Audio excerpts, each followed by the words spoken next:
हमने पीआईएल जो है दायर की है हाई कोर्ट में।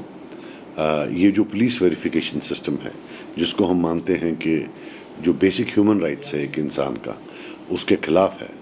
हम उसके खिलाफ जो कोर्ट में गए हैं। अब पीआईएल्स का एक बहुत बड़ा जो है एक प्रोसीजर होता है। पहले हमने जो है एक रिप्रेजेंटेशन भेजी डीजी पुलिस साहब को कि साहब ये जो पुलिस वेरिफिकेशन सिस्टम है इसको रद्द किया जाए, और एक इंडिविजुअल का पुलिस रिपोर्ट जो है वो कलेक्ट किया रादर दैन पूरी क्लैन का। तो वहाँ से हमें कोई जवाब नहीं आया। उसके बाद जो है हम हाई कोर्ट में हमने हफ्ता पहले दिया। अभी ये वो रजिस्ट्री में गई और रजिस्ट्री से अब चीफ जस्टिस साहब के पास गई। पीआईएल्स का आजकल एक नया सिस्टम है कि फिर ये चीफ जस्टिस डिसाइड करते हैं कि इसका आगे क्या करेंगे। तो हम मानते हैं कि ये कलेक्टिव पनिशमेंट है।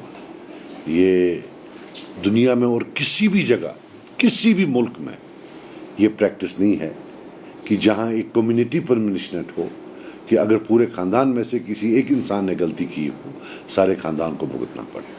इसके खिलाफ हमने आज पीआईएल दायर की है, और अल्लाह ने चाहा तो इससे जो है अगर हमें कामयाबी मिलती है तो लाखों लोगों को जम्मू कश्मीर में इससे फ़ायदा मिले। जब हमने रिसर्च किया इसमें, तो उसमें ये मालूम पड़ा कि जब नेशनल कॉन्फ्रेंस की गवर्नमेंट थी तो वो मिलिटेंट के बेटे को मिलिटेंट मानती थी। They have practice the same law during their time. जितनी भी इलेक्टेड हुकूमतें आई हैं, एक में मैं भी था, एक मिनिस्टर, सब ने ये लॉ फॉलो किया है। 1996 से हर सरकार ने ये लॉ फॉलो किया है, मगर फ़र्क इतना था कि तब ये पासपोर्ट में जो है नहीं देते थे। यही कम्युनिटी पनिशमेंट थी। अब ये पिछले 5 साल में बीजेपी ने जो है इसको लाइफ के हर पहलू में जो है स्प्रेड किया हुआ है। सो चीफ मिनिस्टर साहब का ये बोलना कुछ अजीब सा लगता है, और हाथ जोड़कर मैं उनसे गुजारिश करता हूं कि मुझे लड़ने दें। मैं खुद विक्टिम रह चुका हूं। मैं जाऊंगा तो विक्टिम जाता है, वो जाते हैं तो कातिल जाता है। कातिल और विक्टिम के जाने में आसमान ज़मीन का फ़र्क है। इसमें पॉलिटिक्स ना करें, बिकॉज आपने खुद ये किया हुआ है। Once you educate this cause, इसकी जो सैंक्टिटी है वो कम हो जाती है। ये एक फिर पॉलिटिकल इशू बनता है, ये ह्यूमन राइट्स का इशू नहीं बनता है। मैं इसलिए बोलता हूं कि मेरा खुद पासपोर्ट 5 साल बंद था। So I have been through this, I am a victim and a victim is going there. और इसमें हमने बहुत सारे विक्टिम्स के केसेस दिए कि कैसे कैसे किस किस को डिनाई किया गया है।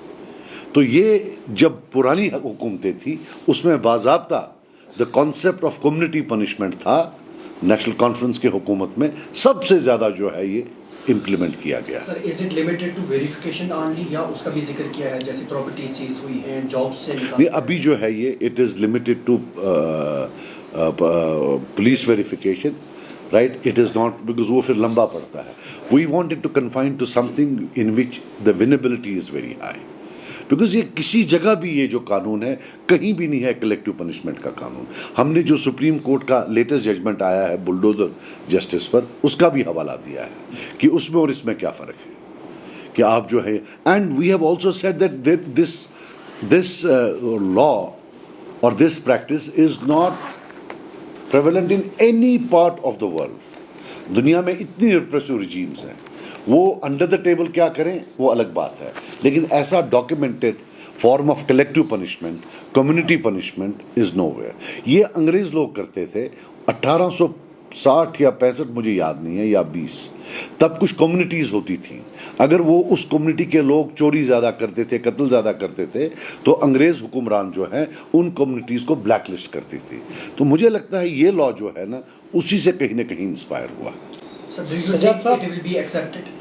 नहीं, मुझे इंशाल्लाह पूरा यकीन है। मैं आपको बता दूं, मैं दिस इज़, अगर आपको याद होगा पार्लियामेंट इलेक्शन में जब हमने ये उठाया, हम तो रोज़ बोलते थे, और हम इसमें, because I know this is, आपको नहीं पता है, ये एक सोसाइटल जो है एक devastation, they are sowing the seeds of societal devastation. जो आज के ये हुक्मरान हैं ये नहीं रहेंगे, ये उठ के चले जाएंगे।